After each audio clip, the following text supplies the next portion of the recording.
नमस्कार। प्रस्तुत है आज का चिंतन। क्रोध होने पर मनुष्य का ज्ञान नष्ट हो जाता है। क्रोधाक्रांत मनुष्य यह नहीं समझ पाता कि वह क्या कह रहा है और क्या कर रहा है। क्रोध में आकर लोग अधिकतर अपनी ही हानि कर लेते हैं। दो परस्पर विरोधी व्यक्तियों में जो अपेक्षाकृत अधिक शांत और संतुलित रहता है वही जीतता है। बुद्धिमान लोग अपने शत्रु को क्रोध से नहीं शांति से नष्ट करते हैं। क्रोधी व्यक्ति जब एक बार किसी एक से क्रुद्ध हो जाता है तब उसका संतुलन यहाँ तक बिगड़ जाता है कि वह अन्य असंबंधित व्यक्तियों से भी क्रोधपूर्ण व्यवहार एवं वार्ता करने लगता है और इस प्रकार अपने और भी विरोधी बना लिया करता है। क्रोधी व्यक्ति जब किसी पर क्रुद्ध होकर उसका कुछ बिगाड़ नहीं पाता तो अपने पर क्रोध करने लगता है, अपने को दंड देने और अपनी ही हानि करने लगता है। क्रोध मनुष्य को पागल की स्थिति में पहुंचा देता है। बुद्धिमान और मनीषी व्यक्ति क्रोध का कारण उपस्थित होने पर भी क्रोध का आक्रमण अपने ऊपर नहीं होने देते। वे विवेक का सहारा लेकर उस अनिष्ट कर आवेग का नियंत्रण कर लेते हैं और इस प्रकार संभावित हानि से बच जाते हैं। प्रचेता एक ऋषि के पुत्र थे, स्वयं भी साधक थे, वेदांग के ज्ञाता थे, संयम और नियम से रहते थे, दिन अनुदिन तप संचय कर रहे थे, किंतु उनका स्वभाव बड़ा क्रोधी था। जब तब इससे हानि भी उठाते थे, किंतु न जाने वे अपनी इस दुर्बलता को दूर क्यों नहीं करते थे। इसकी उपेक्षा करने से होता यह था कि एक लंबी साधना से जो आध्यात्मिक शक्ति प्रचेता स्वयं संचय करते थे वह किसी कारण से क्रोध करके नष्ट कर लेते थे। इसलिए साधना में रत रहते हुए भी वे उन्नति के नाम पर यथास्थान ही ठहर रहते थे। होना तो यह चाहिए था कि अपनी प्रगति के इस अवरोध का कारण खोजते और उसको दूर करते, लेकिन वे स्वयं पर ही इस अप्रगति से क्रुद्ध रहा करते थे। अस्तु एक मानसिक तनाव बना रहने से वे जरा सी बात पर उत्तेजित हो उठते थे। एक बार वे एक वीथिका से गुजर रहे थे, उसी समय दूसरी ओर से कल्याणपाद नाम का एक और व्यक्ति आ गया।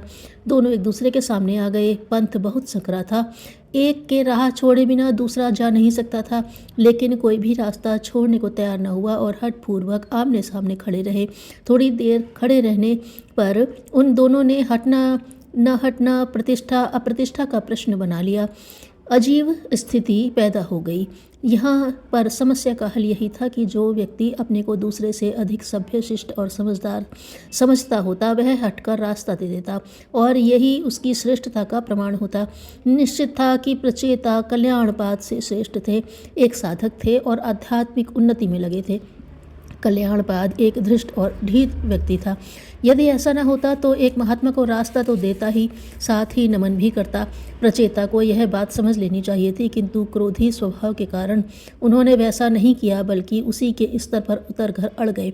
कुछ देर दोनों खड़े रहे, पर फिर प्रचेता को क्रोध हो आया। उन्होंने उसे शाप दे दिया कि राक्षस हो जाए। तप के प्रभाव से कल्याणपाद राक्षस बन गया और प्रचेता को ही खा गया।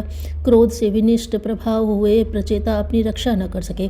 वस्तुतः क्रोध एक प्रकार का मानसिक बुखार है, चाहे तो एक विशेष प्रकार का उन्माद कह सकते हैं, जिसके चढ़ने पर यह नहीं सोचता कि अनचाही स्थिति से निपटने के लिए क्या करना चाहिए।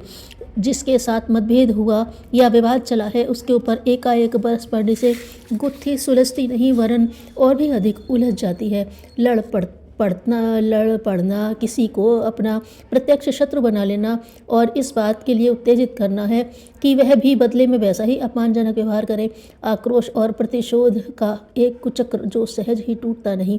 क्रोध करके हम दूसरे को कितनी क्षति पहुंचा सके, क्रोध देकर अपनी मनमर्जी किस हद तक पूरी कर सके, यह कहना कठिन है, पर इतना निश्चित है कि उससे अपना रक्त मांस जलने से लेकर मानसिक संतुलन गड़बड़ाने जैसी कितनी ही हानियां तत्काल होती हैं। गलती किसी की कुछ भी क्यों न हो, पर जब दर्शक किसी को आपे से बाहर होते देखते हैं तो उसी को दोषी मानते हैं। जो अपनी शालीनता गंवा चुका उसके साथ किसी की सहानुभूति नहीं हो सकती। इस प्रकार क्रोध के कारण विशेष पर उत्तेजित होते हुए भी अपने आप को अकारण अपराधी बना लेता है। एक दार्शनिक का मत है, क्रोध शराब की तरह मनुष्य को विचार शून्य और लकवे की तरह शक्तिहीन कर देता है। दुर्भाग्य की तरह यह जिसके पीछे पड़ता है उसका सर्वनाश ही करके छोड़ता है।